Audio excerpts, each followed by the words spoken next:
오늘 우리에게 주신 하나님의 말씀은 창세기 39장 20절에서 23절 말씀입니다.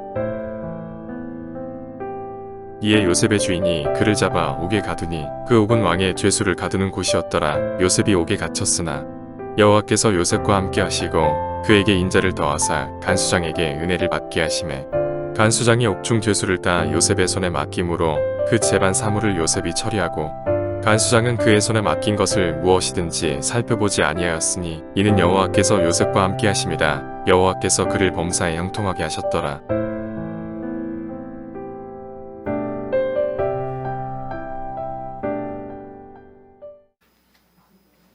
여러분, 우리는 지금 내가 살아있는 것은 내가 산 것이 아니고 나를 위해 죽으신 예수님을 위해 살고 있는 한 번의 은혜를 받고 그 한 번의 은혜로 하나님의 구원의 길로 인도함을 받고 사는, 그래서 내 인생이 아니고 예수님께서 살기를 원하셨던 그 인생을 대신 살고 있는 것이 성도인 줄로 믿습니다. 그러니까 우리는 우리가 사는 게 아니에요. 지금 내가 살고 있는데 내가 살고 있다고 생각하고 있다면 그건 경기도 오산입니다. 잘못된 거예요. 여러분, 그러니까 내가 사는 건 예수님을 위해 사는 것입니다. 살아도 주를 위하여 살고 죽어도 주를 위하여 죽나니 사나 죽으나 내가 누구의 것입니까? 예수님 거예요. 자, 제가 이 말씀을 여러분에게 먼저 드리는 이유는 요셉이라고 하는 사람, 이 사람 인생이 참 순탄치 않은 사람이었어요. 이 사람이 태어났을 때 자기 어머니 사랑했던 레베카, 리브가죠. 성경 리브가로 나오는 레베카가 있었고, 이 레베카가 자기 동생 베냐민 나타가 죽었어요.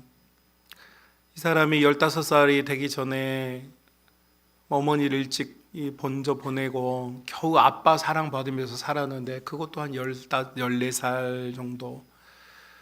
아빠가 예뻐해서 예쁜 옷도 이렇게 지어주고 살다가 이 사람이 형들의 미움을 받아서 형들이 너무 이 막내 아들 같은 이 아들이 너무 미워서 참 이렇게 이 땅에서 생명을 빼앗아 버리려고 했지만 하나님께서 그 손길을 막아서 노예로 팔려갑니다. 노예로 팔려간 곳이 이집트, 성경에는 애굽으로 나오죠. 이집트로 이렇게 팔려갔는데, 팔려간 이 사람이 팔려간 곳이 어디냐? 낯선 환경, 낯선 문화, 낯선 언어. 제가 이 사역하느라고 교육전도사로 목동에 있는 교회로 가게 됐는데, 가서 너무 사는 게 힘들었어요. 그래가지고 아침에 김밥 한 줄 사면 아침에 반 줄 먹고 저녁에 반 줄 먹으면서 살았어요. 한국말 쓰는 한국에서, 여러분, 같은 문화권, 같은 언어권에 사는데도요 힘들더라고요.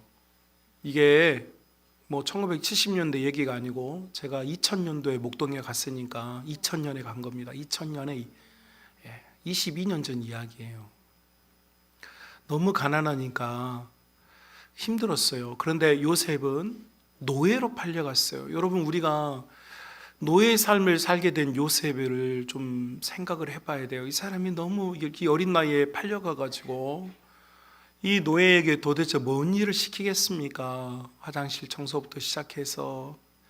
근데 이 팔려간 집이 보디발이라고 하는 이 장군의 집인데, 뭐 이 보디발을 이제 무슨 이 이집트의 이제 경호대장 이렇게 이제 성경은 써놨지만, 시위대장 이렇게 써놨지만, 여러분, 우리가 생각하는 뭐 이 청와대 경호실장 이 정도가 아닙니다. 잘 생각해 보십시오.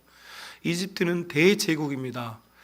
지중해 연안을 통치하였던 피라미드와 파라오와 스핑크스가 있는 인류 문명의 4대 발상지 중에 한 곳이고, 소위 말하는 엄청난 대제국이었어요. 그런 곳에 이 바로가 자기를 지켜주는 부대가 있어요. 친위 부대가. 친위 부대의 사령관이 누구냐면 보디발이라고 하는 사람이에요. 그러니까 이 사람에게, 여러분, 이 사람이 반란을 일으켜도 안 되고 자기를 독살해도 안 되니까 어떻게 되겠어요? 이 사람에게 잘해주겠죠. 당연히 황제가 가장 믿을 수 있는 사람일 뿐만 아니라 다른 사람들이 혹시 돈에게 매수될까 봐 돈이 넘쳐나게 만들어주는 거예요. 이해가 되시죠? 혹시라도 딴 마음 품지 않게 하기 위해서 어떻게 해주겠어요? 굉장히 잘 대해주겠죠. 왜요? 파라오 입장에서는 자기를 지켜주는 사령관이고, 이 보디발의 입장에서는 그 파라오에서 나오는 권력과 힘을 같이 먹고 사는 거죠. 서로 윈윈하는 구조. 이것이 이 파라오와 이 시위대장 보디발의 관계예요. 근데 이곳에 요셉이 갔어요. 여러분이 조그만한 이런 가정집에 노예로 간 게 아니라 이 대제국의 황제를 지키는 시위 부대의 총사령관이었던 보디발의 가정이에요. 한마디로 말하면 이제 고관 대작이죠. 엄청난 집안에 팔려갔어요. 근데 팔려가서 노예로 이렇게 어려운 환경에서, 참 이 낯선 환경에서 언어도 통하지 않는데 이곳에 팔려가 가지고 이 사람이 어찌 해서 겨우겨우 살아남아서 겨우 입에 밥 좀 들어가고 따뜻한 난로 옆에서 이불 덮으면서 살 수 있는 자리까지 오르게 됐어요. 보디발에서 인정을 받아요. 근데 인정받을 때까지 요셉이 얼마나 힘들게 살았겠어요. 말해 뭐합니까? 그런데 이제 조금 살만해졌는데 오늘 성경에 보니까 하나님께서 요셉을 감옥에 다시 집어 던져버려요. 오늘 본문 20절 보십시오. 요셉의 주인이 그를 잡아 옥에 가두니 그 옥은 왕의 죄수를 가두는 곳이라 요셉이 옥에 갇혔더라, 이렇게 되어 있습니다. 옥이라는, 감옥이라는 단어가 3번이나 등장하면서 이 문장에서 지금 요셉이 어디로 가게 됐다는 걸 매우 강조하고 있는 것 같아요. 감옥에 갔다, 이걸 굉장히 강조를 하고 있습니다. 여러분, 그나마 이제 그 고생하던 중에 이제 조금 좀 여유가 생겼어요. 이제 조금 따뜻한 음식 먹으면서 이제 조금 좀 살만해졌는데 하나님께서 이 평탄하고 평안했던 인생을 다시 또 흔드시는 거예요. 여러분, 우리 인생에도 이런 때가 있죠. 이제 조금 살만한데 중한 질병을 얻고 이제 조금 마음에 평안이 왔는데 어려움이 생길 때가 있어요. 누구나 다 이런 일이 찾아와요. 그럴 때 우리는 왜 이런 일이 생겼을까 이렇게 생각하는 사람이 아니라 주께서 나를 인도하시는도다, 믿음으로 나아갈 수 있기를 주님의 이름으로 축복합니다. 요셉이 노예에서부터 보디발 가정의 디렉터가 될 때까지 그의 인생은 항상 믿을 데가 없어요. 신적인 천사를 하나님 보내줘서 돕는 자를 얻지 못했어요. 오직 요셉이 믿을 분은 하나님밖에 없었어요. 그 하나님을 믿으면서 왔는데 또 삶이 또 나락으로 떨어지는 거예요. 그런데도 요셉은 그곳에서조차도 믿을 곳이 누구밖에 없어요? 하나님밖에 없어요. 그래서 21절 보면 여호와께서 요셉과 함께 하셨다, 그에게 인자를 더하사 간수장의 은혜를 받게 하셨다. 요셉은 요셉의 이와 같이 따뜻한 잠자리를 얻게 될 때까지 하나님께서 함께 하셔서 그 자리에 올라간 것이고, 올라간 그 자리에서 다시 감옥으로 떨어졌을 때조차도 하나님께서 요셉과 함께 계셨는 줄로 믿습니다. 자, 그런데 우리의 관심은 이제 어디로 가냐면 왜 하나님께서 요셉을 감옥에 넣으셨냐는 거죠. 요셉이 억울하게 누명을 쓰고 갔습니다. 귀족 여성이었던 보디발의 아내를 에게서 모함을 받아서 억울하게 감옥에 갔는데 얼마나 억울하고 화가 나는지, 얼마나 짜증이 나는지 요셉으로서는 너무 이해가 안 될 거예요. 우리도 인생 살다 보면 그럴 때가 있어요.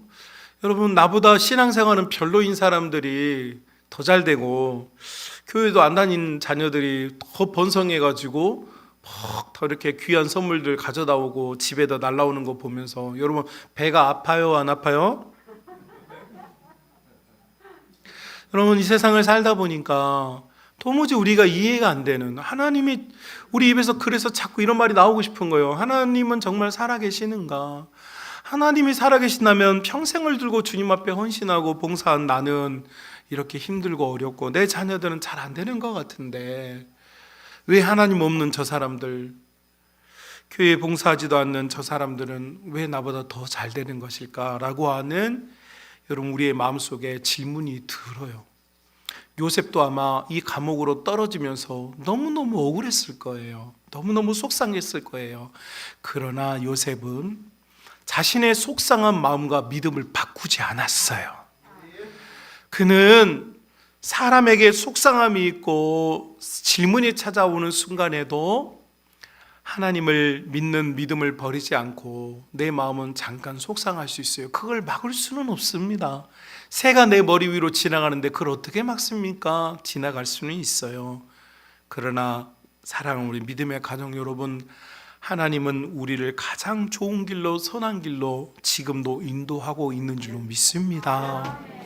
요셉이 감옥에 간 이유를 나중에 보니까 정리를 해보니까 무슨 일이었느냐. 여러분, 히브리 노예 출신이었던 요셉이가 대제국 이집트의 바로를 만날, 이제 성경에 여러분 바로 이렇게 나와 있는데, 바로 왕 이렇게 나와 있는데, 바로는 이름이 아니고 파라오라고 하는 직책의 이름입니다. 직책.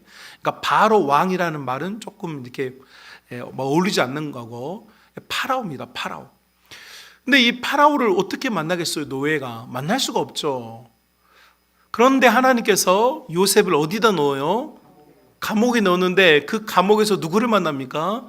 고관 대작들을 만나는 거예요. 고관 대작들을. 파라오 곁에 있는 최측근들을 만나요.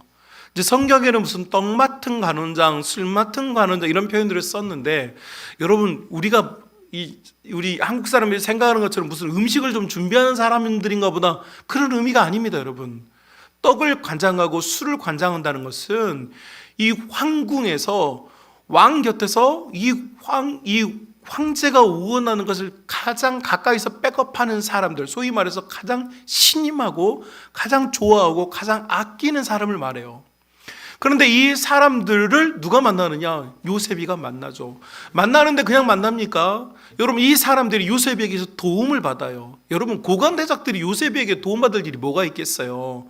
뭐 화장실 갈 때 안내를 받는다든지, 길거리를 지날 때 뭐 말고삐를 잡고 가는 정도라면 모를까? 도대체 이 고관 대작들이 요셉에게 무슨 도움을 받겠어요? 그런데 이들이 감옥에 갇혀 있음을 통하여서, 요셉을 통하여서 그들이 가장 궁금해하는 것들이 해결을 받아요. 소위 이제 성경에는 꿈 해몽이라고 나와 있는데, 여러분 이 고관 대작들이, 이 황제의 최측근들이 그들의 생각, 그들의 마음, 그들의 미래에 대한 걱정과 염려가 있을 때 요셉은 그 문제에 적극적으로 개입해서 이 문제를 해결하는 데 도움을 주죠.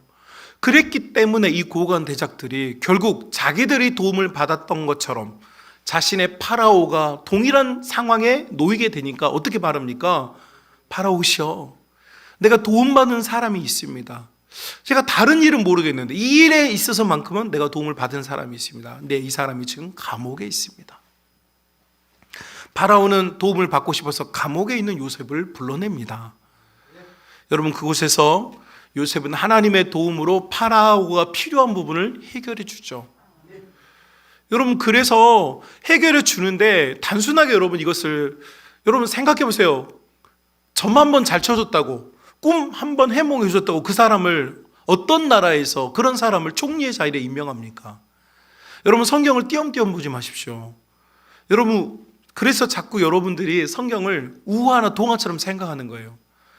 우리는 성경에 모든 기록이 다 나와 있지 않고 그 시간대가 나오지 않기 때문에 그저 꿈 한번 해몽해서 총리가 됐다 이렇게 생각하겠지만, 여러분, 파라오가 누굽니까? 지중해 연안을 통치하는 위대한 지도자예요. 이 사람이 점 한번 잘 쳐줬다고, 꿈 한번 맞춰줬다고 여러분 이 문제를 해결하겠습니까? 자, 이 파라오가 자신이 굉장히 고통스러워했던 이 문제를 답을 내어놓았을 때 파라오가 그를 시험합니다. 어떤 시험을 합니까? 네가 이 문제를 해결할 수 있겠느냐?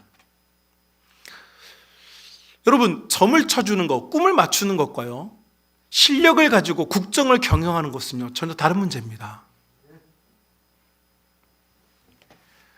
사랑에는 쉽게 빠질 수 있어요, 여러분. 그러나 결혼해서 일생을 책임지는 건 쉬워요, 안 쉬워요? 어려운 문제입니다. 그런데 이 시험에 요셉이 노출되었어요. 그리고 요셉은 7년 동안 자기에게 주어진 권위를 따라서 양곡을 관리하죠. 7년의 풍년 동안 저렴한 가격으로 농부들이 지어놓은 곡식들을 매입을 합니다. 정부의 창고에 쌓아 놓죠. 그리고 정말로 자연재해가 일어나게 되었고 인플레이션이 일어나는 거죠. 밀가격이 막 폭등을 하는 거예요. 이때 요셉이 그 양국들을 조금씩 풀어서 인플레이션을 안정화시켰어요. 여러분, 그래서 여러분 팔레스틴에 있었던 야곱의 일가가 애굽 땅까지 무역하러 오잖아요. 여러분, 거지처럼 못 들어온 거 아닙니다. 야곱은 부자였어요. 야곱의 가문은 부자의 가문입니다. 그 사람들이 애굽까지 밀가격이 폭등했지만 그 폭등한 밀가격에도 그 돈을, 이 밀을 사갈 만큼의 돈이 야곱의 가문에 있었어요. 그걸 사러 온 거죠. 여기서 랑데뷰, 만나게 되어집니다. 자, 여러분, 이런 과정 속에 요셉은 소위 말하는 파라오의 눈에 전격적으로 꿈을 맞춘 사람이 아니라 국정 운영 능력이 있는 사람으로 검증을 받게 되는 겁니다. 여러분, 그러니까 요셉이라고 하는 사람의 이 모든 과정을 통하여서 결국은 야곱의 11자녀들, 그 야곱의 가문이 팔레스틴 지역에 일어나는 엄청난 이 기근, 대기근을 피해서 이집트 땅으로 오게 되었고, 그 이집트 땅에, 고센 땅에 정착하게. 누구 때문에요? 여러분, 만약에 야곱이가 팔레스틴 지역이 너무 큰 기근이 들었고 더 이상 견딜 수가 없어서, 돈은 있는데 밀이 없어서, 먹을 게 없어서 이주를 했다고 칩시다. 여러분, 이 대제국에 이 겨우 몇 명 안 되는 이 히브리인들이 이주를 했다면 그들이 어떤 대접을 받았을 것 같아요? 요셉이 히브리인으로서 요셉이 여기 왔을 때 무슨 대접을 받았습니까? 노예 대접을 받았잖아요. 야곱의 가문이 아무리 돈이 많아도 이집트 땅에서 도대체 몇 년을 버텼겠어요? 여러분, 야곱의 가문은 결코 이집트 땅에서 민족이 되지 못했을 겁니다. 그러나 야곱의 가문이 이집트에 이주를 하고, 요즘 말로 하면 이민이죠. 이민을 와서 그곳에서 터를 잡고 그들이 살아남을 수 있었고, 결과적으로 400년 동안 이 민족이 왕성하여졌고 위대해지고, 여러분, 결국 출애굽할 때 약 300만 명 가까운 인원까지 번성할 수 있었던 그 모든 시드, 그 모든 씨앗이 누굽니까? 바로 요셉 때문이었어요. 자, 그런데 요셉 때문인데 여러분, 요셉이 뭐 할 때 이런 일이 일어난 겁니까? 결국은 요셉이 감옥에 갔을 때 이 모든 일이 시작된 거예요. 여러분, 우리의 삶이 흔들릴 때가 있어요. 우리의 삶이 괴로울 때가 있어요. 우리의 삶이 갇힌 것처럼 감옥에 들어갈 때가 있어요. 사랑하는 우리 믿음의 가족 여러분, 우리가요, 절망, 포기, 불평 이런 거 말고요, 요셉처럼 믿음을 가지고요 감옥을 견디면요, 반드시 우리의 삶에는 30배, 60배, 100배의 결과가 열매로 맺어질 것을 믿으시길 바랍니다. 이것은 매우 중요한 이야기입니다. 여러분, 오늘날의 사람들은 자기 만족, 자기 행복, 자기 연민의 시대를 살고 있어요. 주위에서 다 네가 행복해야 된다고 말해요. 그렇죠? 그러나 여러분, 우리는요, 내가 행복해지려고 사는 인생이 아니고요, 나는 지금 누구 대신 살고 있냐면 예수님 대신 내가 살고 있는 거예요. 예수님이라면 우리 교회에서 어떻게 하셨을까 생각해 보세요. 예수님이라면, 내가 예수님이라면 예수님이 우리 교회에서 어떻게 사셨을 것 같아요? 내가 예수님이라면 우리 교회에서 어떤 생활을 하셨을 것 같습니까? 여러분, 내가 예수님이라면 분명히 예수님은 나는 선견을 받으러 온 것이 아니라 나는 섬기러 왔다. 인자가 이 땅에 온 것은 섬기러 왔다. 예수님은 늘 섬김의 자리에서 제자들의 발을 씻기워 주셨고, 오늘날도 우리를 보듬어 주시고 씻기워 주시는 분인 줄로 믿습니다. 그것처럼 우리도 마찬가지라는 거죠. 자기 연민, 자기 행복에 빠진 시대에 여러분, 이런 세대, 이런 공동체는 희망이 없어요. 너무 안타깝지만 우리나라에 대형 교회가 있습니다. 저도 뭐 목동에 있는 한 10,000명 모이는 교회에서 목회를 거기서 배웠지만, 교회들마다 여러분 아주 뭐 서울에 있는 대형 교회 여러분 예배 마치고 나가잖아요. 연말 되면 나가잖아요. 그러면 피켓 들고 서 있어요.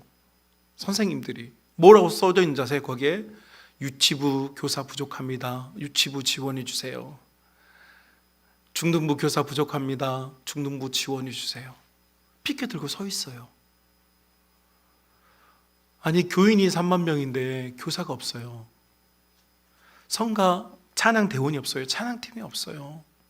부족해요. 항상 부족해요. 왜요? 사람들은요, 예수님처럼 사는 게 아니라 다 자기 행복과 만족을 위해 살고 있기 때문이에요. 최근에 제가 재밌는 이야기를 들었습니다. 대촌에 이게 지금 에너지밸리 아파트 단지 2개가 들어왔어요. 오네트하고, 이거 브랜드 말하면 안 되는데, 풍경차하고 이렇게 들어왔다고 그래요. 근데 지역에 있는 교회들이 그 대촌 중앙교회 목사님이 제 이렇게 총신 후배여가지고 자주 연락하시는데, 그 아파트 단지 들어오고 5가정이 왔다고 그래요. 야, 대단하다, 좋겠다. 야, 우리 교회 앞에 또 빨리 다 이거 나주평화 밀어가지고 아파트 단지 들어왔으면 좋겠다. 제가 말했잖아요. 우리 절대 농지에서 우리나라가 전쟁 나지 않은 이상 아마 전쟁 나도 안 바뀔 거예요.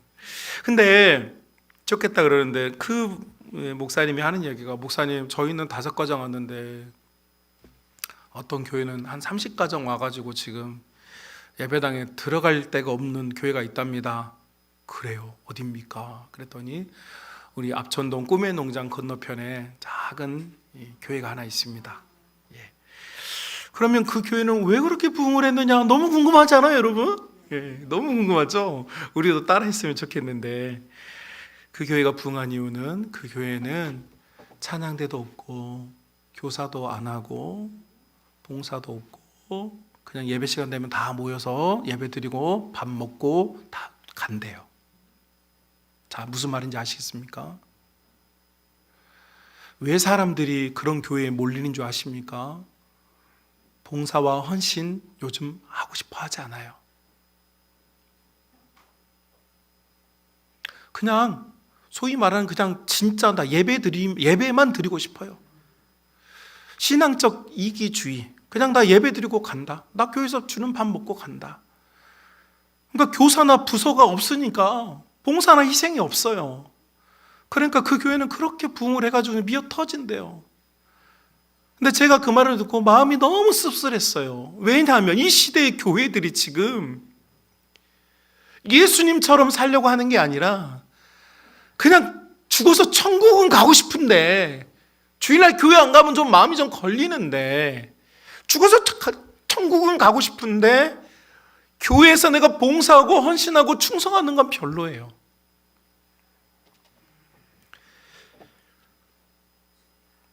사람들이, 여러분 서울에 있는 그 대형 교회들도 피켓 들고 서 있는 이유가 뭔지 아십니까? 예배 끝나면요, 다들 가까운 창평, 청평, 가평, 춘천, 곤지암 다 놀러 가요. 가족들 데리고 다 놀러 나가요. 예배 드리고 나오면. 그러니까 섬겨주고 봉사해줄 사람들이 없는 거예요. 교인이 10,000명, 30,000명이 뭐합니까? 여러분 지금 당장은 그런 교회들이 숫자가 많이 모이고 좋아 보일지 몰라도요, 여러분 너무 안타깝게도 거기에 무슨 30배, 60배, 100배가 열매가 있겠습니까? 지금 당장은 그들의 모습이 거대해 보일지 몰라도 조약달 하나에 무너져 버리는, 여러분 그런 모습이 아닐까? 여러분, 내가는 예수님 대신에 사는 사람인데, 내가 예수님 대신 산다면 여러분 우리는 하나님의 감옥으로 들어가는 하나님의 복된 자녀들이 되어야 될 줄로 믿습니다. 너무 감사하게도 우리 교회는, 우리 공동체는 달랐어요. 해마다 연말이 되면 대다수 교회의 공동체의 가장 찾아오는 가장 큰 시험은 이 감옥 탈출입니다. 난 오랫동안 했으니까, 난 이거 오래 했으니까, 난 오래 많이 했으니까, 난 이제 쉬렵니다. 난 이 감옥에서 나가겠습니다. 아니, 감옥에 들어오지도 않고 감옥에서 나가려고 하는 사람들이 더 많아지는 이 시대 속에 우리 교회 공동체는 많은 성도들이 자신의 행복이나 자신의 즐거움이나 자기 만족을 포기하고 하나님 나라의 감옥에 들어와서 나를 희생하고 그리스도를 위하여서 나의 즐거움을 포기하고 우리 성도들을 위하여서 우리 가족의 행복을 포기하고 우리 자녀들 다음 세대를 위하여서 희생하고 헌신했기 때문에 지금의 우리 교회가 있게 된 줄로 믿습니다. 저는 그래서 하나님께 너무 감사해요. 하나님의 감옥에 들어와 있는 여러분, 진심으로 하나님께서 기뻐하시고 기뻐하고 있는 줄로 믿습니다. 여러분, 우리는 많은 부분을 포기했고 많은 부분을 헌신하고 있어요. 이 하나님의 감옥이 여러분 때로는 답답할 때도 있을 거예요. 어떨 때는 조금 억울하기도 할 때도 있을 거예요. 우리 작년 성도님들 중에는 저 때문에 마음이 좀 어려운 분들도 있어요. 제가 여러 차례 들었어요. 우리 목사님은 주일학교 얘들한테만 신경을 너무 많이 써. 우리한테는 별로 관심이 없나 봐.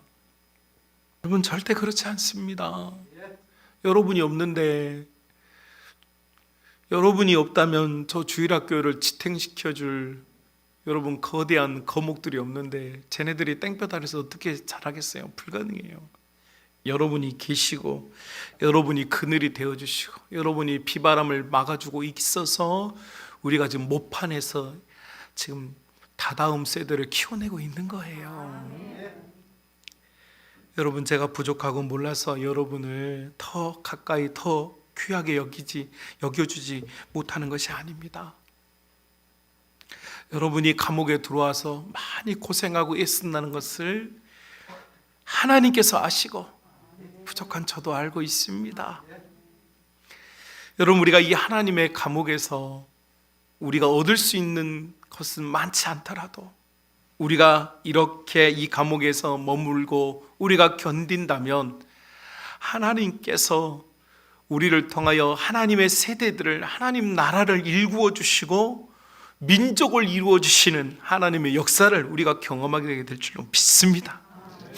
여러분, 야곱의 12자녀들이 팔레스틴에 머물고 있었다면 민족이 되지 못했을 것입니다. 여러분, 그 믿음의 조상이었던 아브라함도 그 땅에서 늘 다투며 살았습니다. 아브라함이 죽고 나자 이삭이가 여러분 그 가족을 이끌고 있을 때 늘 이삭의 가족은 괴롭힘을 당했습니다. 그래서 늘 쫓겨다녀서 이삭이가 한 게 뭡니까? 늘 샘 파는 것이었습니다. 왜요? 좋은데 좀 자리 잡고 겨우 자리 잡으면 이 팔레스타인 사람들이 몰려와가지고 떠나라 데모하고 히브리 사람들을 때리고 괴롭히니까 또 도망갔어요.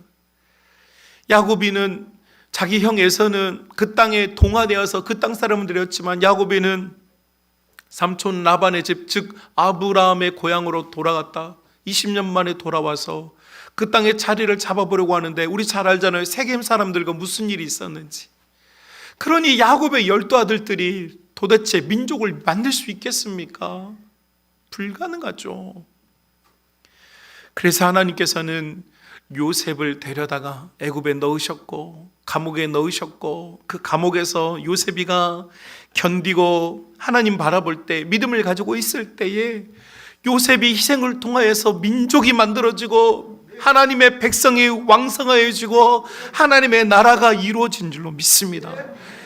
여러분, 저는 허망된 것 같지만 꿈이 있다고 늘 말씀드립니다. 우리 교회가 크기는 크지 않지만 다윗처럼 믿음으로 똘똘 뭉친 교회, 감옥을 두려워하지 않는 교회라면요, 우리 앞에 있는 골리앗도 물리칠 수 있을 것이고요, 수많은 전쟁에서 하나님께서 우리를 승리하는 길로 인도해 줄 줄로 믿습니다.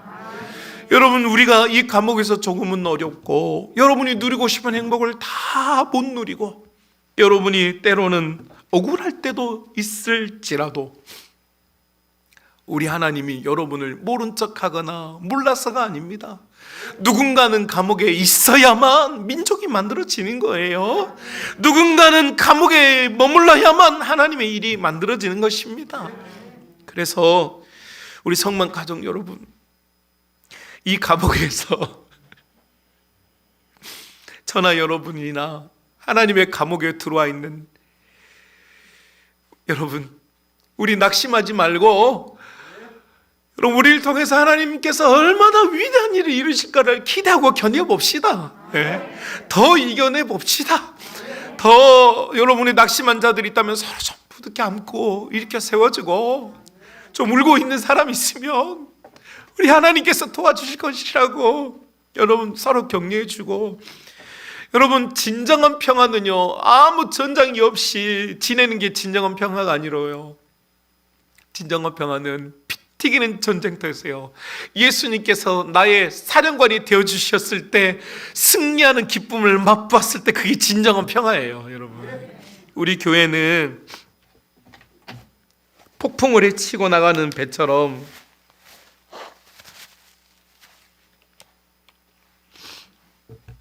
똘똘 뭉쳐서 세상의 파도, 세상의 비바람, 세상의 수많은 역경들을 우리 성만호가 예수님 선장 삼고, 여러분 우리가 그분의 진실하고 신실한 선원들이 되어서 우리 다음 세대들을 우리 배에 실어서 소망의 항구에 도달하게 하는,